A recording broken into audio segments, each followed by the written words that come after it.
Indonesia, salam Nusantara dari Sabang sampai Merauke, dari Minang sampai Pulau Rote. Mantal iman kita, mantal kasih kita, mantal harapan kita tentunya di dalam Yesus Kristus yang menjadi Tuhan dan Juru Selamat kita. Jangan katakan bahwa Yesus bukan Tuhan, jangan katakan pula Yesus bukan Juru Selamat. Dia adalah Tuhan, dia adalah Juru Selamat. Kalau engkau percaya, engkau akan diselamatkan. Engkau tidak percaya, engkau akan dihukum. Puji nama Tuhan. Sebagaimana Yohanes 3 ayat 36 dan Yohanes 14 ayat yang ke-6 berkata, Akulah jalan dan kebenaran dan hidup, tiada seorang sampai kepada Allah kalau tidak melalui aku. Mantap. Dan juga Alkitab mengatakan dengan jelas dalam Kisah 4 ayat 12, dan keselamatan tidak ada dalam siapapun juga selain dalam Dia Yesus Kristus, karena di bawah kolong langit ini tidak nama lain yang diberikan kepada manusia yang olehnya kita diselamatkan. Dan Yohanes 3 ayat 16, karena begitu besar, ulang, karena begitu besar kasih Allah akan dunia ini sehingga Ia mengaruniakan anaknya yang tunggal, supaya setiap orang percaya kepadanya tidak binasa melainkan beroleh hidup yang kekal. Haleluya. Dan dengan hati percaya engkau dibenarkan, dengan mulut mengaku engkau diselamatkan. Yohanes 3, Roma 10 ayat 9 dan 10. Puji nama Tuhan. Saya akan melanjutkan bagian kedua dari teladan hidup dari Cornelius, bagian kedua. Ya, kita sudah berbicara soal saleh, takut Tuhan, taat, ya. Dan sekarang kita akan, dan kita juga sudah takut Tuhan, saleh, takut Tuhan, dan suka memberi. Dan kemudian kita akan masuk kepada bagian yang kedua. Masih ayat yang sama saya akan baca. Ia saleh, ia serta seisi rumahnya takut akan Allah, dan ia memberikan banyak sedekah kepada orang Yahudi dan senantiasa berdoa kepada Allah. Haleluya.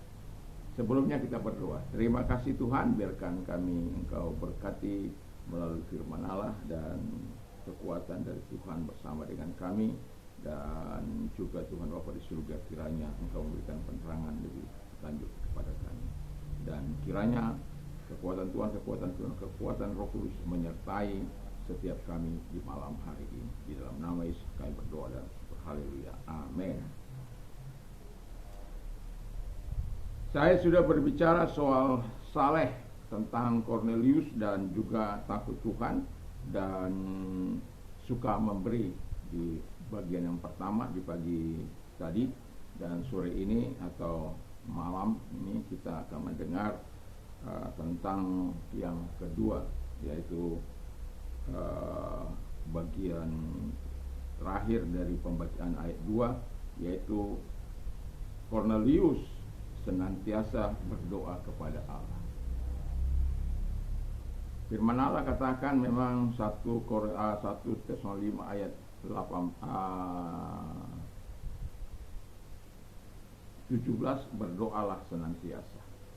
Jadi kita sebagai orang yang percaya, kita harus berdoa senantiasa.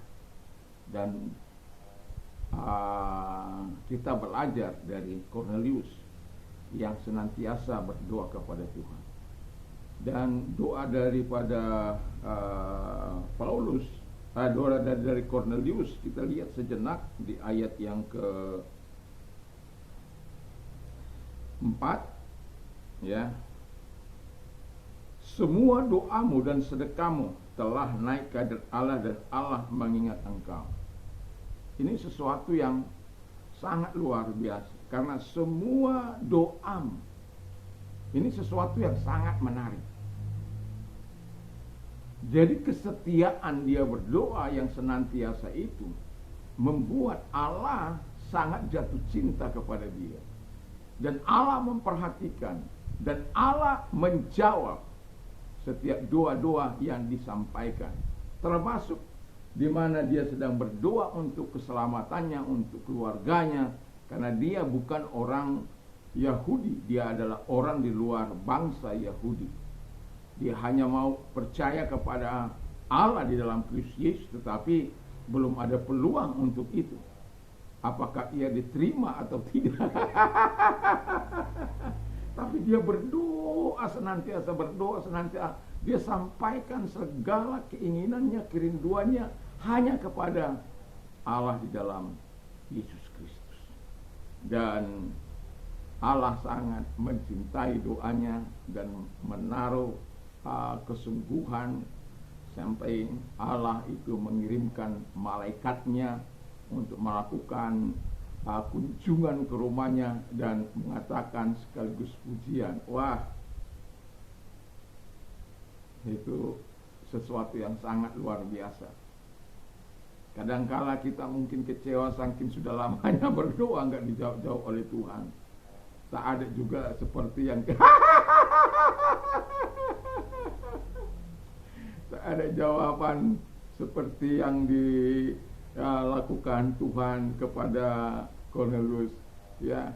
Tapi sekalipun Cornelius tidak mendapatkan apa-apa sebelumnya, katakanlah setelah sebelumnya, tetapi dia berdoa senantiasa sampai Tuhan menyatakan segala apa yang dilakukannya itu berkenan.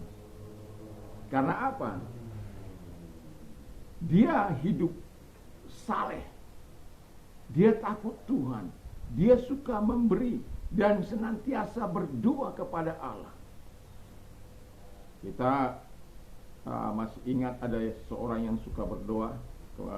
Kemarin juga saya ingatkan bahwa seorang yang bernama Ayub yang suka juga berdoa menyampaikan sesuatu agar anak-anaknya tidak celaka, namun kenyataannya Allah menguji dia melalui dari anaknya, harta bendanya, segala yang dia punya tidak ada.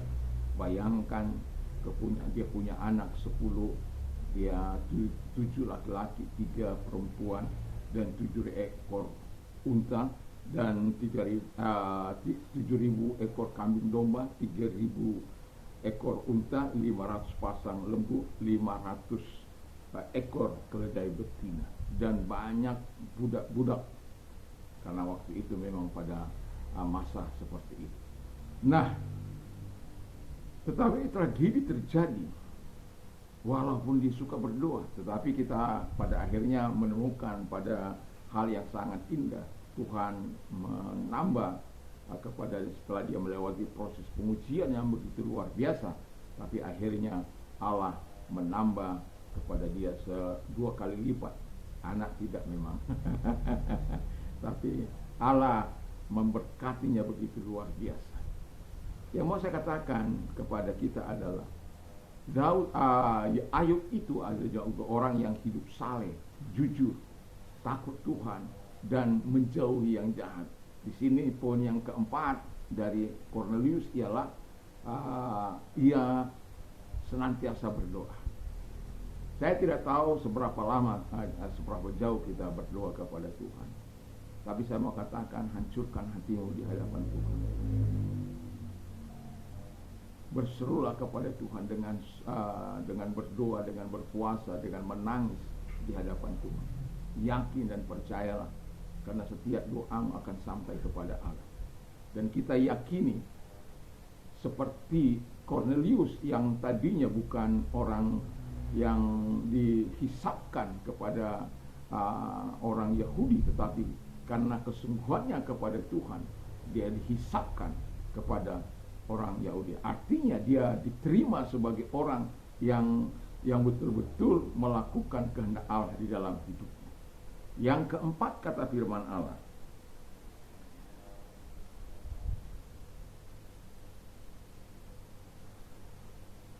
dari yang keempat, taat perintah dan pimpinan Allah. Ayat 3-8 sekaligus saya bacakan dari Kisah 10. Dalam suatu penglihatan kira-kira jam 3 petang, jelas tampak kepada seorang malaikat Allah masuk ke rumahnya dan berkata kepada Cornelius. Ia menatap malaikat itu dan dengan takut ia berkata, "Ada apa Tuhan?" Jawab malaikat itu, "Semua doamu, sedekahmu telah naik ke hadirat Allah dan Allah mengingat engkau." Wow.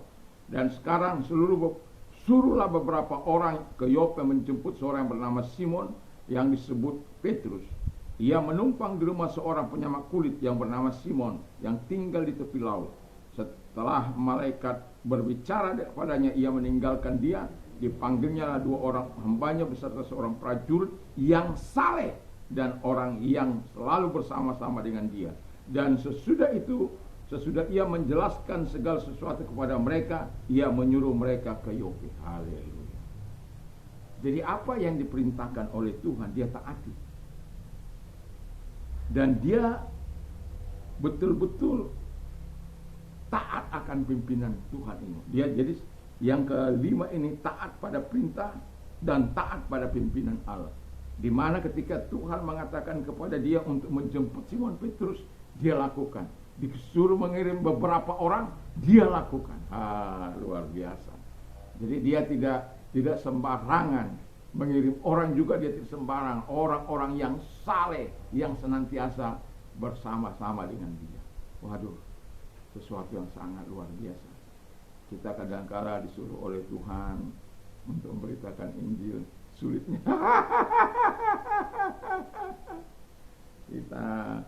Kita hidup dalam sandiwara, kita hidup dalam kemunafikan, ya, dan kita tidak mau menyatakan kasih karunia Allah itu kepada orang yang belum percaya. Sangat sukar baik kita. Padahal Tuhan katakan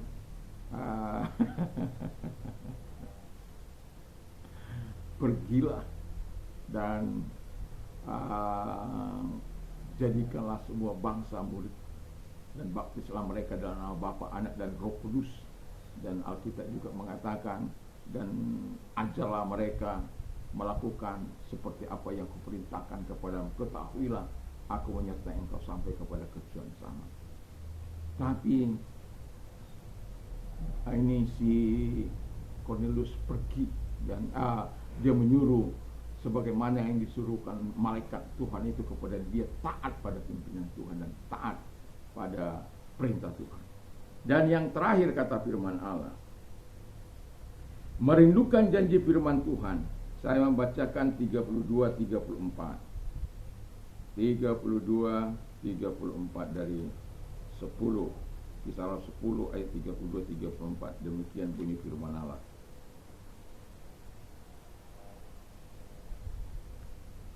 Suruhlah orang ke Yope untuk menjemput Simon yang disebut Petrus. Ia sedang menumpang di rumah Simon, seorang penyamak kulit yang tinggal di tepi laut. Karena itu segera kusuruh orang kepadamu, dan dengan senang hati engkau telah datang. Sekarang kami semua telah hadir di sini di hadapan Allah untuk mendengarkan apa yang ditugaskan Allah kepadamu. Lalu mulailah Petrus berbicara, katanya, sesungguhnya aku telah mengerti bahwa Allah tidak membedakan orang.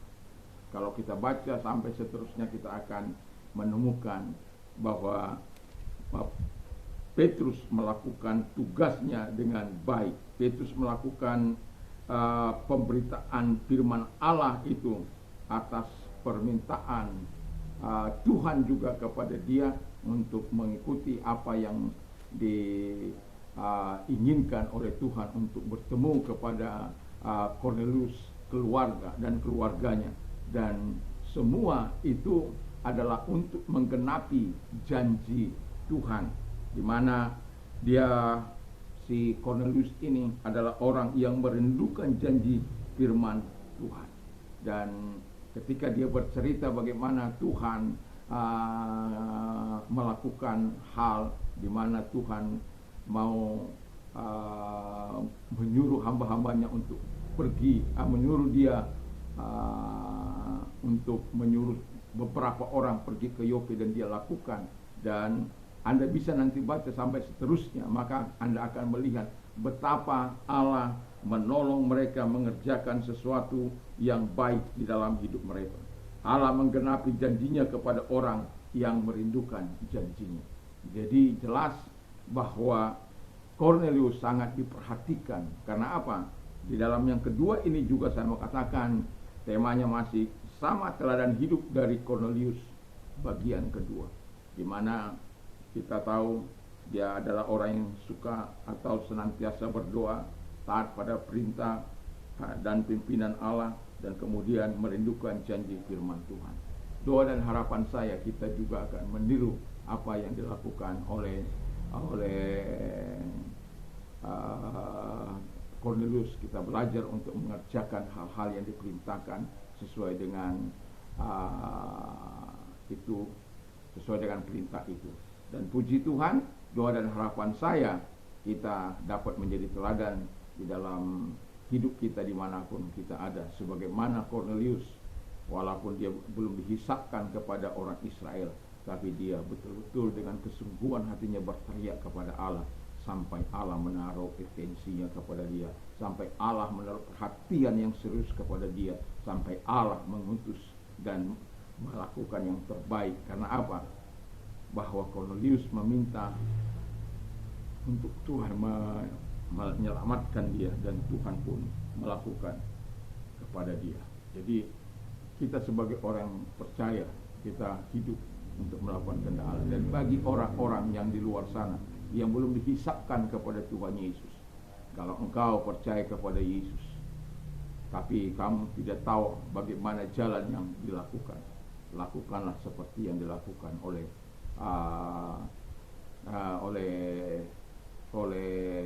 Cornelius ini, dan jangan jemu untuk melakukannya, karena akan ada cara Tuhan untuk menolong engkau ketika engkau mau mendapatkan sesuatu kehidupan kekal di dalam Dia, sebagaimana Cornelius yang rindu akan janjinya digenapi, dan pada akhirnya Tuhan menggenapi. Dia pun dihisapkan, dia pun mendapatkan apa yang dikatakan Roh Kudus, apa yang dikatakan keselamatan, apa yang dikatakan kehidupan kekal. Karena apa? Dia melakukan walaupun dia belum diterima pada waktu itu, tapi setelah kita melihat apa yang dilakukannya tidak sia-sia. Semoga kita yang belum menerima dia mendapatkan kesempatan terbuka bagi Anda untuk senantiasa menerima, diterima oleh Tuhan di dalam kerajaannya. Kiranya Tuhan Yesus memberkati kita, dan kita berdoa. Terima kasih Tuhan, Engkau Allah yang hidup, senantiasa menyatakan kasih dan kemurahan dalam hidup. Di dalam nama Yesus kami bersyukur, dan biarlah kami bisa menjadi teladan dimanapun kami berada, bukan hanya sekedar kata-kata, tapi melalui tingkah laku dan perbuatan. Dalam nama Yesus, haleluya, amin. Kalau engkau sedang sakit apapun sakit penyakitmu, mari kita berdoa. Dan angkat kedua belah tanganmu, nyatakan, arahkan kepada Tuhan. Mari kita berdoa. Terima kasih Tuhan, lihatlah tangan-tangan yang diangkat kepadamu. Segala sakit penyakit yang mereka derita, aku perintahkan dalam keluar, dan oleh bilur-bilur daripada Tuhan Yesus engkau sembuh, oleh kuasanya engkau sembuh. Terima kasih. Dan kami juga berdoa kepada mereka-mereka yang sedang menghadapi masalah penderitaan, kesusahan dan lain sebagainya. Dan firman berkata, kalau kami datang kepadamu, engkau akan menolong kami, memberikan solusi jalan keluar. Dalam nama Tuhan Yesus. Dan kalau engkau orangnya yang mau didoakan, angkat kedua belah tangan. Dalam nama Tuhan Yesus Kristus, segala sakit penyakit, segala persoalan yang mereka miliki, penderitaan, engkau Allah yang menyelesaikan. Dalam nama Yesus, kami tahu engkau adalah Allah yang telah berjanji, berserulah kepadaku pada waktu kesesakan, aku akan meluputkan engkau, dan engkau akan memuliakan aku. Terjadilah firman-Mu, kami terluput dari segala masalah kami, dan kami memuliakan engkau. Di dalam nama Yesus, terima kasih buat pertolongan-Mu, terima kasih buat kebaikan-Mu. Dalam nama Yesus kami berdoa, haleluya, amin. Kiranya Tuhan Yesus memberkati kita. Mantap, mantap, mantap. Dan sebelum kita tidur, mari kita membaca firman Allah, berdoa, dan memperkatakan firman Allah 1-2 ayat. Puji Tuhan, haleluya, mantap.